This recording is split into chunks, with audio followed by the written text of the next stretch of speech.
जैन विद्या के इतिहास में बाहुबली की कहानी आध्यात्मिक जागृति, त्याग, ध्यान और आत्मज्ञान की खोज के गुणों का प्रमाण है।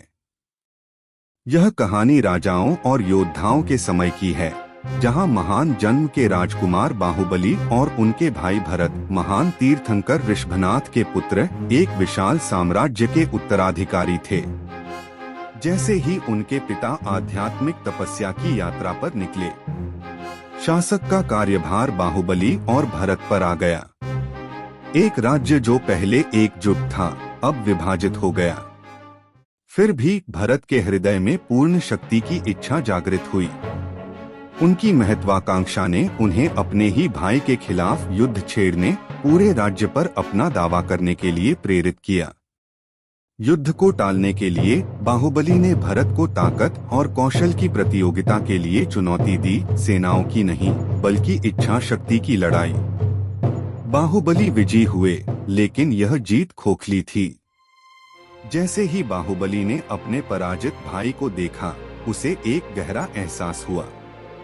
सत्ता की चाहत, विजय की भूख, ये केवल भ्रम थे जो केवल अंतहीन संघर्ष की ओर ले जाते थे।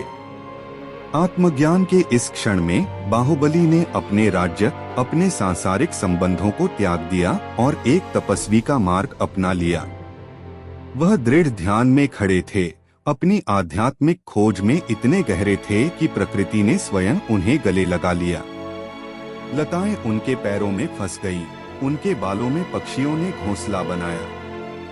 फिर भी सच्चा ज्ञान, केवल ज्ञान, उनसे दूर रहा।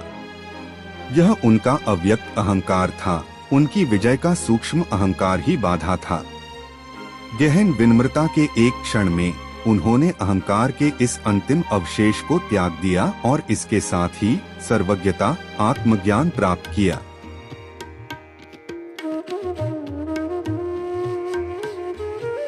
आज श्रवणबेलगोला में बाहुबली की भव्य प्रतिमा इस यात्रा के शाश्वत प्रतीक के रूप में खड़ी है।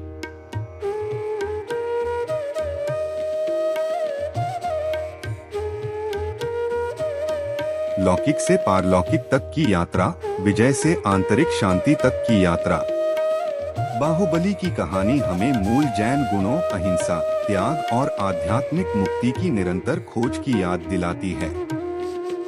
प्रत्येक साधक के हृदय में बाहुबली की भावना जागृत हो, जो आत्मा को शाश्वत शांति और ज्ञान की ओर ले जाए।